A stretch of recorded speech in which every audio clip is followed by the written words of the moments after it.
ನಮಸ್ಕಾರ ವೀಕ್ಷಕರೇ, ನಮ್ಮ ಯೂಟ್ಯೂಬ್ ಚಾನಲ್ಗೆ ನಿಮಗೆಲ್ಲ ಸುಸ್ವಾಗತ. ಇಂದು ನಾವು ವೈಷ್ಣೋದೇವಿಯ ಬಗ್ಗೆ ತಿಳಿದುಕೊಳ್ಳೋಣ. ಅದಕ್ಕೂ ಮೊದಲು ನಮ್ಮ ಯೂಟ್ಯೂಬ್ ಚಾನಲನ್ನು ಸಬ್ಸ್ಕ್ರೈಬ್ ಮಾಡಿಕೊಳ್ಳಿ. ತ್ರಿಕೂಟ ರಾಣಿ ಅಥವಾ ವೈಷ್ಣೋದೇವಿ ಇದರ ದಂತಕಥೆಯನ್ನು ನೋಡೋಣ. ತ್ರೇತಾಯುಗದಲ್ಲಿ ರಾವಣ, ಕುಂಭಕರ್ಣ ಮತ್ತು ಇತರ ರಾಕ್ಷಸ ಶಕ್ತಿಗಳು ದೌರ್ಜನ್ಯ ಎಸಗುತ್ತಿದ್ದಾಗ ವೈಷ್ಣೋದೇವಿಯ ಅವತಾರ ನಡೆಯಿತು. ಮಹಾಕಾಳಿ, ಮಹಾಲಕ್ಷ್ಮಿ ಮತ್ತು ಮಹಾಸರಸ್ವತಿ ಎಂಬ ಮೂವರು ಮಹಾನ್ ಶಕ್ತಿಗಳು ಧರ್ಮದ ಸಂರಕ್ಷಣೆಗಾಗಿ ಒಂದು ದೈವಿಕ ಶಕ್ತಿಗೆ ಜನ್ಮ ನೀಡಲು ತಮ್ಮ ಶಕ್ತಿಗಳನ್ನು ಸಂಯೋಜಿಸಲು ನಿರ್ಧರಿಸಿದರು. ಈ ಏಕೀಕೃತ ತೇಜಸ್ಸಿನಿಂದ ಒಂದು ಸುಂದರ ದೈವಿಕ ಹುಡುಗಿ ಹೊರಹೊಮ್ಮಿದಳು. ಈ ಹುಡುಗಿಗೆ ವೈಷ್ಣವಿ ಎಂಬ ಹೆಸರನ್ನು ನೀಡಲಾಯಿತು. ದಕ್ಷಿಣ ಭಾರತದಲ್ಲಿ ರತ್ನಾಕರ ಸಾಗರ್ ಎಂಬ ವ್ಯಕ್ತಿಯ ಮನೆಯಲ್ಲಿ ಮಗಳಾಗಿ ಜನಿಸಲು ಅವಳು ಆಜ್ಞಾಪಿಸಿದಳು.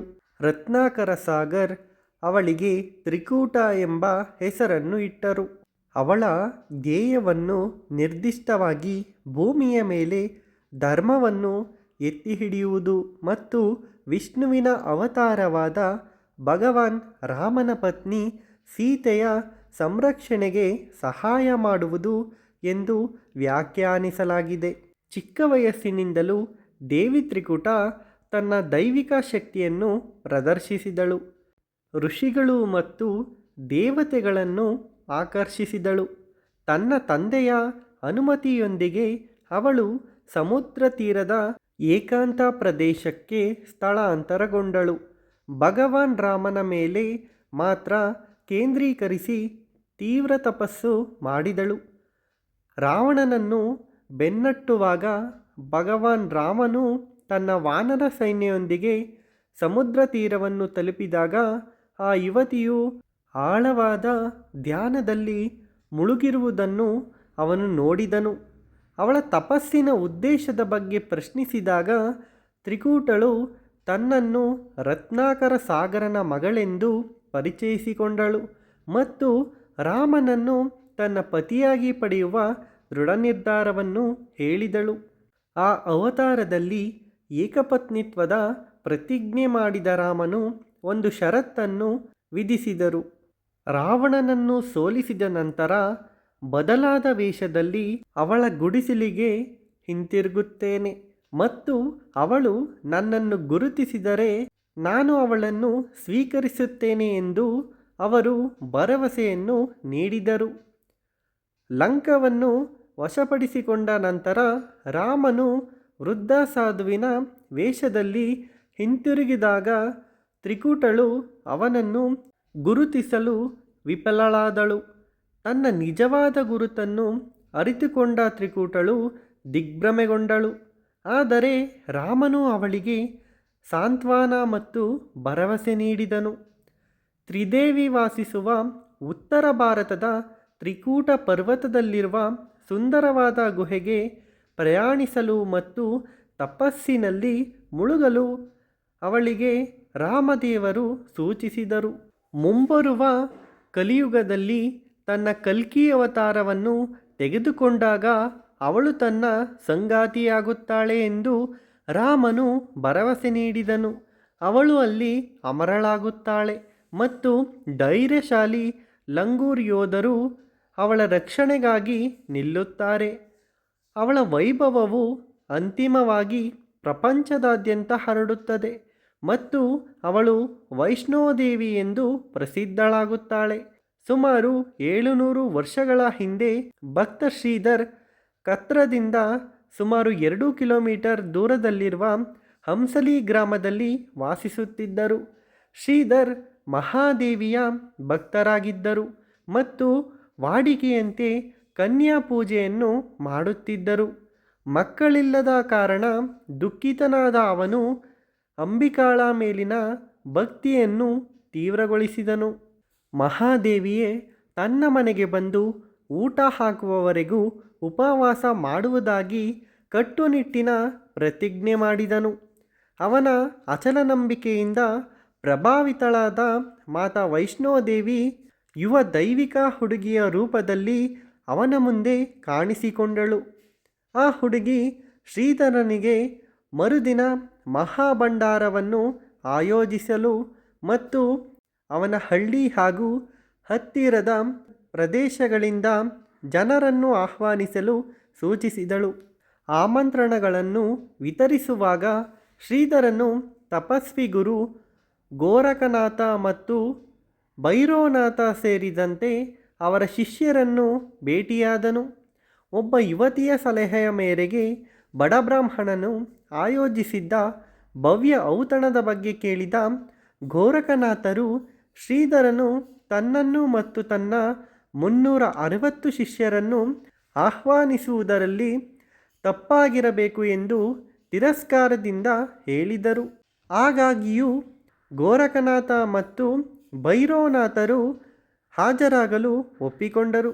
ಹುಡುಗಿಯ ಶಕ್ತಿಯ ಸತ್ಯಾಸತ್ಯತೆಯನ್ನು ಪರೀಕ್ಷಿಸಲು ನಿರ್ಧರಿಸಿದರು.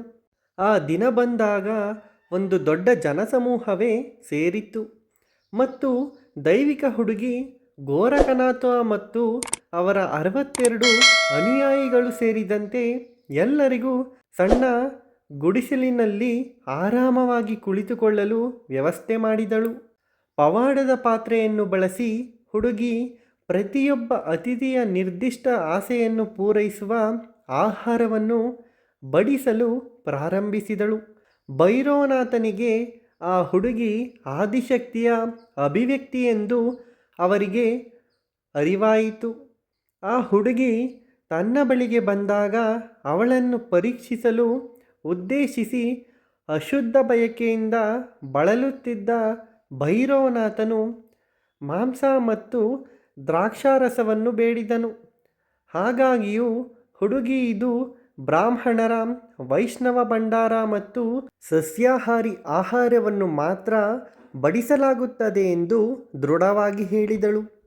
ಭೈರವನಾಥನು ಕೋಪದಿಂದ ಹುಡುಗಿಯನ್ನು ವಶಪಡಿಸಿಕೊಳ್ಳಲು ಪ್ರಯತ್ನಿಸಿದಾಗ ಕನ್ಯಾರೂಪಿ ಮಹಾದೇವಿ ತಕ್ಷಣವೇ ಕಣ್ಮರೆಯಾಗುವುದನ್ನು ಕಂಡುಕೊಂಡನು.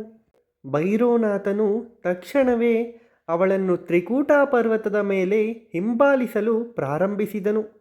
ದರ್ಶಿನಿ ದರ್ವಾಜದಲ್ಲಿ ದೇವಿಯು ಭಂಡಾರ ಸ್ಥಳದಿಂದ ಕಣ್ಮರೆಯಾದಳು ಮತ್ತು ತ್ರಿಕೂಟ ಪರ್ವತದ ಕಡೆಗೆ ಹೋದಳು.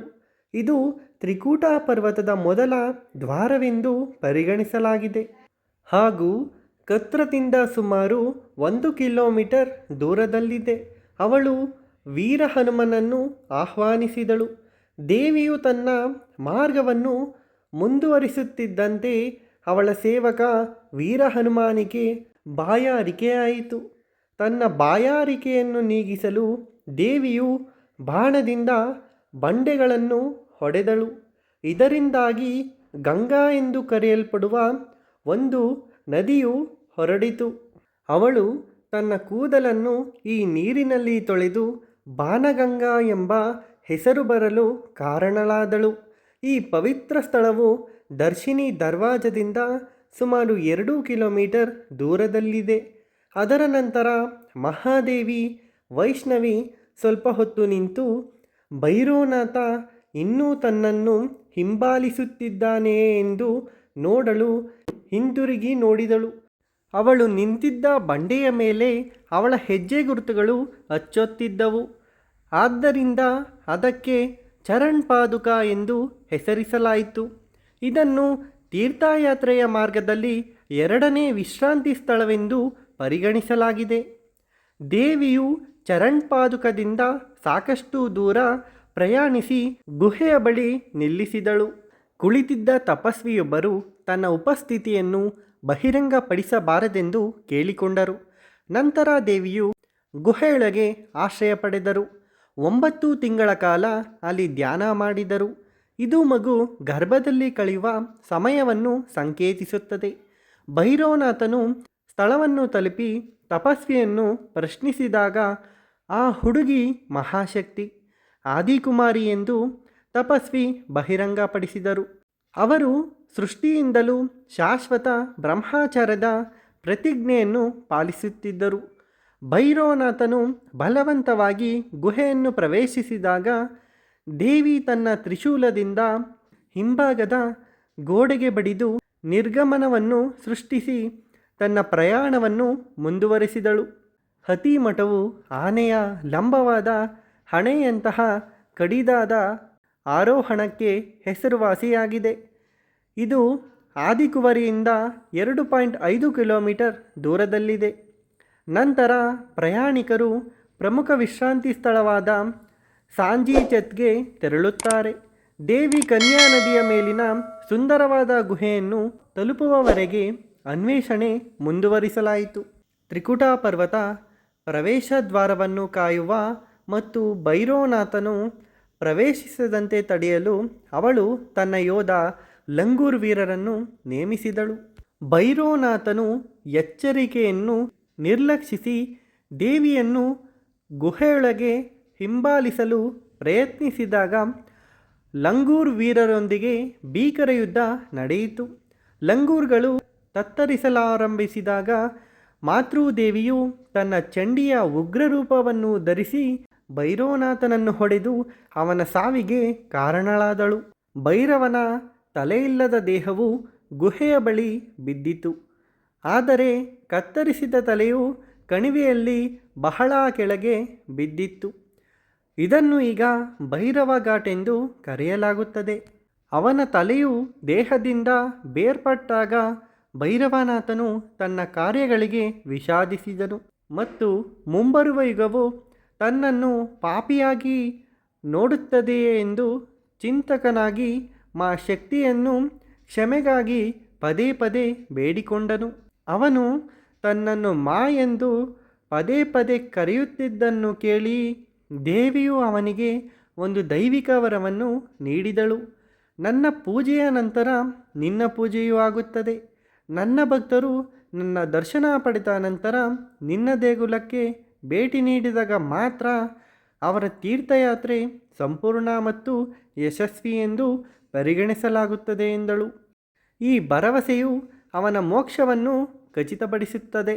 ಅವನ ತಲೆ ಬಿದ್ದ ಸ್ಥಳದಲ್ಲಿ ನಿರ್ಮಿಸಲಾದ ಭೈರವ ಮಂದಿರವು ಸಾಂಜಿಚೆತ್ನಿಂದ ಸುಮಾರು 1.5 ಕಿಲೋಮೀಟರ್ ದೂರದಲ್ಲಿದೆ.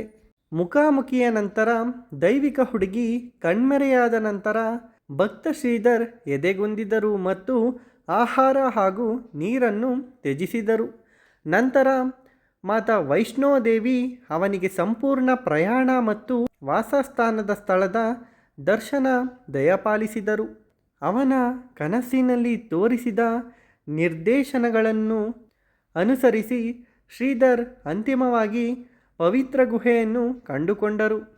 ತಾಯಿಯನ್ನು ಪ್ರವೇಶಿಸಿ ಪೂಜಿಸಿದ ನಂತರ ಶ್ರೀಧರ್ 4 ಗಂಡು ಮಕ್ಕಳನ್ನು ಪಡೆದರು ಮತ್ತು ಅವರ ವಂಶಸ್ಥರು ಇಂದಿಗೂ ತಾಯಿಯ ಪೂಜೆಯನ್ನು ಮುಂದುವರಿಸಿದ್ದಾರೆ.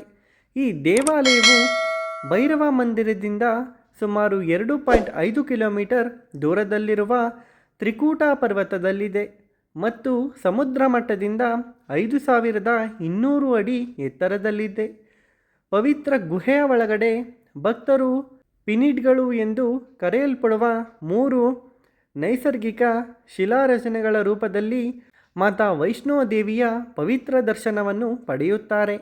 ಈ 3 ಪಿಂಡಿಗಳು ಅವಳಿಗೆ ಜನ್ಮ ನೀಡಿದ 3 ಮೂಲ ತ್ರಿದೇವಿಯ ಸಾಮೂಹಿಕ ಶಕ್ತಿಯನ್ನು ಪ್ರತಿನಿಧಿಸುತ್ತದೆ. ಮಹಾಕಾಳಿ, ಮಹಾಲಕ್ಷ್ಮಿ, ವೈಷ್ಣವಿ ಮತ್ತು ಮಹಾಸರಸ್ವತಿ. ಮಧ್ಯಪಿಂಡಿಯನ್ನು ಕೆಲವೊಮ್ಮೆ ಮಾತಾ ವೈಷ್ಣೋದೇವಿ ಎಂದು ನಿರ್ದಿಷ್ಟವಾಗಿ ಗುರುತಿಸಲಾಗುತ್ತದೆ.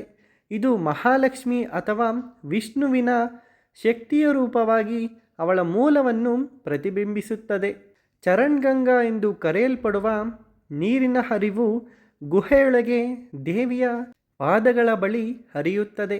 ಅಡಿಕೆ, ರುಮಾಲು ಮತ್ತು ತೆಂಗಿನಕಾಯಿ ಮುಂತಾದ ನೈವೇದ್ಯಗಳೊಂದಿಗೆ ದೇವಿಯ ಪೂಜೆಯನ್ನು ನಡೆಸಲಾಗುತ್ತದೆ. ಕಲಿಯುಗದ ಕೊನೆಯಲ್ಲಿ ವಿಷ್ಣುವಿನ ಕಲ್ಕಿ ಅವತಾರದ ಆಗಮನಕ್ಕಾಗಿ ಕಾಯುತ್ತಾ ಮಾತಾ ವೈಷ್ಣೋದೇವಿ ಈ ಗುಹೆಯಲ್ಲಿ ಆಳವಾದ ತಪಸ್ಸಿನಲ್ಲಿದ್ದಾರೆ ಎಂದು ನಂಬಲಾಗಿದೆ. ನೋಡಿದರಲ್ಲ ವೀಕ್ಷಕರೇ, ಇದಾಗಿತ್ತು ವೈಷ್ಣೋದೇವಿಯ ಕುರಿತು ಮಾಹಿತಿ. ಈ ವಿಡಿಯೋ ಇಷ್ಟವಾದಲ್ಲಿ ನಮ್ಮ ಯೂಟ್ಯೂಬ್ ಚಾನಲನ್ನು ಸಬ್ಸ್ಕ್ರೈಬ್ ಮಾಡಿಕೊಳ್ಳಿ. ಹಾಗೆಯೇ ವಿಡಿಯೋಗೆ ಒಂದು ಲೈಕ್ ಮಾಡಿ. ಈ ವಿಡಿಯೋವನ್ನು ನಿಮ್ಮ ಸ್ನೇಹಿತರೊಂದಿಗೆ ಹಂಚಿಕೊಳ್ಳಿ. ವಿಡಿಯೋ ನೋಡಿದ್ದಕ್ಕಾಗಿ ಧನ್ಯವಾದಗಳು. Thanks for watching.